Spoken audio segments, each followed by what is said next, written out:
fathers, deacon, religious sisters, and holy people of God.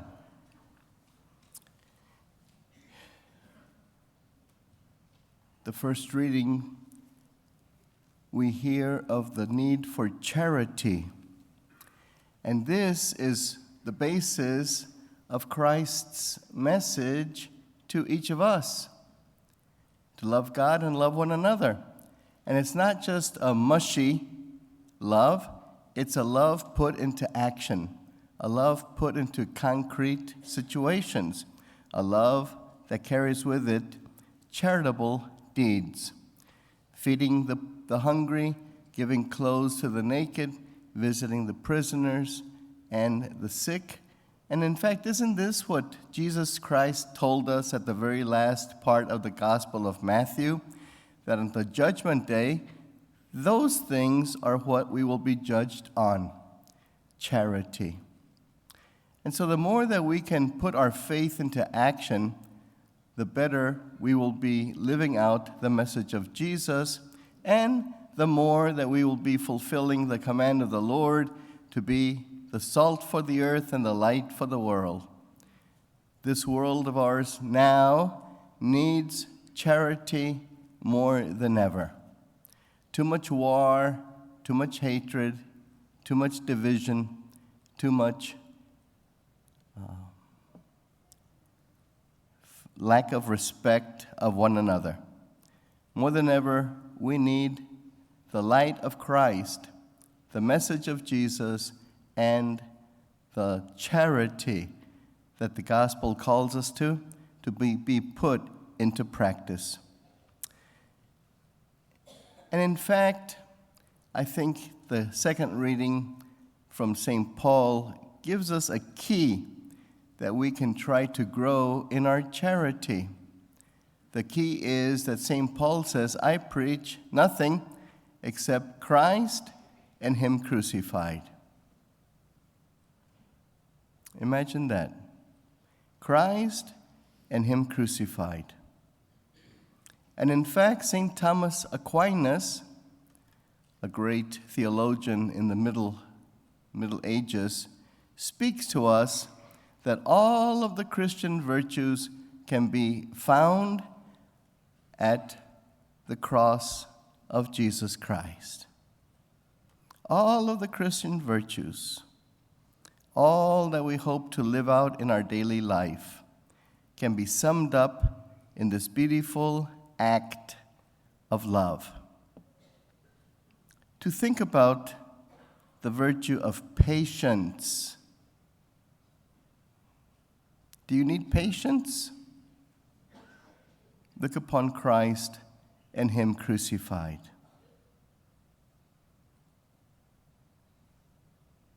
Do you need humility? Look upon Christ and Him crucified.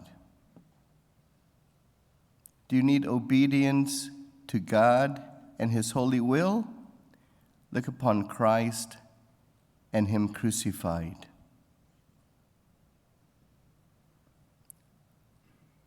Do you need perseverance in prayer?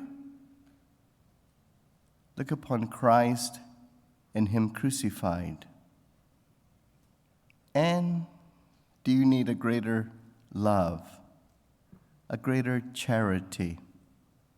Look upon Christ and Him crucified.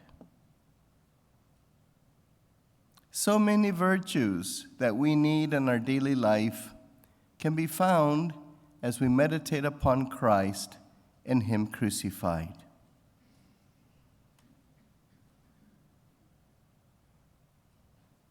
And in fact, one other that I have not mentioned, do you need the ability to forgive? When all was said and done to Jesus Christ, when all that He went through on His way to Calvary, after being nailed on the cross, suffering for his every breath, he simply said, "Father, forgive them. They know not what they do." So if we need forgiveness, if we need how to forgive our brother and our sister, look upon Christ and him crucified. When we can live these virtues in our daily life, then we will be able to put into practice the gospel. We will become those living gospels for our daily life. You and I will have that Word of God so alive in our hearts and souls that you and I will truly be able to be the salt for the earth and the light for the world, witnessing to Jesus Christ and being that charity of God to those of our brothers and sisters who are in most need of God's love. Let us draw near to this beautiful altar of the Lord, where we come to encounter the same Jesus Christ, who was alive yesterday, today, and forever.